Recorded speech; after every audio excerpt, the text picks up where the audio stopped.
الحمد للہ رب العالمین والصلاة والسلام علی نبینا محمد وعلی آلہ وصحبہ اجمعین، اما بعد۔ دیکھیں، وراثت کے میں جو عورت کے حقوق کا یہ سلسلہ چل رہا ہے، آج ہم دیکھیں گے وہ لوگ وراثت کے معاملے میں، وہ لوگ جن کا حصہ نہیں بنتا۔ پہلے تو وراثت کے معاملے میں ایسے لوگ جن کا حصہ بنتا ہے، ہم ان کو انصاف نہیں دیتے، اور کچھ ایسے لوگ ہیں وراثت کے معاملے میں جن کا حصہ بالکل سرے سے نہیں بنتا لیکن ہم دے دیتے ہیں۔ وہ کون سے لوگ ہیں؟ سب سے پہلے وہ لوگ اس میں آئیں گے جیسے کوئی ناجائز بچہ ہے، میاں بیوی مرد عورت آپس میں انہوں نے پیار محبت کے نام پہ غلط کاری کر لی، زنا کر لیا، بچہ وجود میں آ گیا، بعد میں شادی کر لی، تو یہ نسب ثابت نہیں ہو رہا۔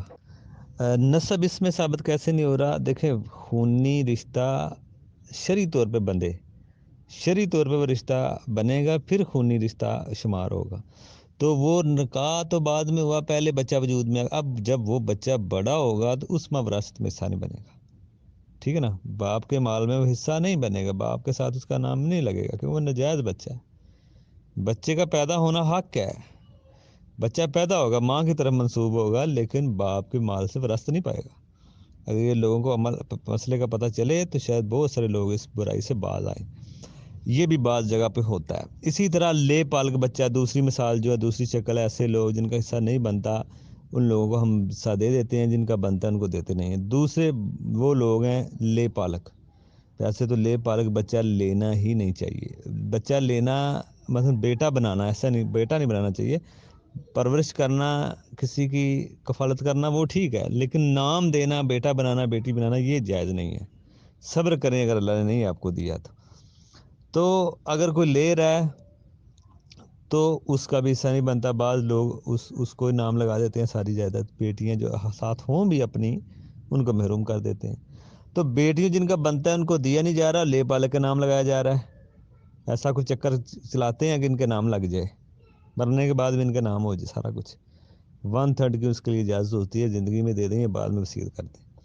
تیسری مثال وہ لوگ ہیں جیسے کوئی بیوی، آپ نے کسی شادی کی تو بیوی کے ساتھ بچے بھی ہیں کسی اور شوہر سے، تو ان بچوں کا اس شوہر سے نہیں بنے گا، اپنے باپ سے بنے گا۔ نہ تو نفقہ اس کے اوپر شوہر کے اوپر، بیوی کے بچوں کا جو دوسرے شوہر سے ہیں، نہ وراثت ہے۔ کوئی کر دے نہ خرچہ، الگ مسئلہ ہے، نیکی ہے، لیکن بنتا نہیں ہے، وراثت بھی نہیں بنتی۔ ایسے لوگوں کو بھی مل رہا ہوتا ہے۔ اسی طرح اگر کوئی وصیت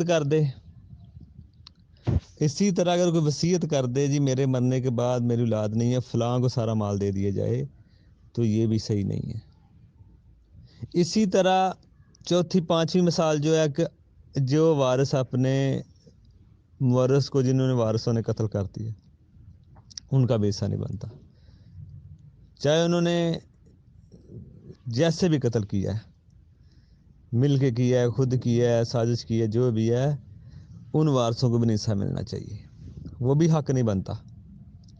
ظاہری بات ہے، کسی کو پتہ ہے، کیونکہ اللہ تعالیٰ نے یہ رستہ بند کر دیا، یہ مال ہے، فتنہ ہے، اس کے لیے قتل بھی ہوں گے، تو اللہ تعالیٰ نے رستے بند کر دیے۔ جو اپنے وارث کو قتل کرائے گا، مثال کے طور پہ کسی شخص کی اولاد نہیں ہے، اس کا بھتیجا ہے، صرف بھائی بھی نہیں ہے، تو بھتیجا اپنے چاچوں کو اس نیت سے قتل کر دے کہ اس کا مال تو سارا میری طرف ہی آنا ہے، تو اس بھتیجے کو نہیں ملے گا، باقیوں کو مل جائے گا۔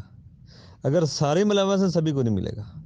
تو یہ ایسے وارث ہوتے ہیں جو اپنے وارث کو قتل کر دیں، تو ان کا حصہ وراثت میں نہیں بنتا۔ اسی طرح آپ کہہ لیں جیسے بیٹے موجود ہیں تو پوتوں کا حصہ نہیں وراثت میں بنتا، ہم دے دیتے ہیں وصیت کے ساتھ۔ وصیت کس لحاظ سے ان کو مل سکتا ہے، اگر اور بیٹے ہو مرنے والے، وصیت کرے 1/3 ان پہ، دادا الگ مسئلہ، دادی، لیکن بیٹوں کی موجودگی میں پوتے حصہ لے جائیں، ان کا نہیں بنتا، ہم دے رہے ہوتے ہیں۔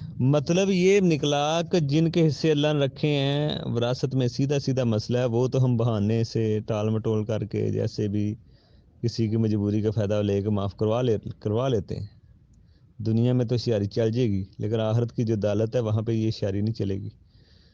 تو جن کا بنتا ہے ان کو دیتے نہیں ہیں، جن کا نہیں بنتا ان کو دے رہے ہوتے ہیں۔ یہ ساری چیزیں جب بندہ دین سے دور ہو، علم سے دور ہو، پھر یہ اس طرح کے وہ فیصلے افراط و تفرید کے کرتا ہے۔ اللہ تعالیٰ ہمیں نیک عمل کی برائی سے بچائے۔ السلام علیکم۔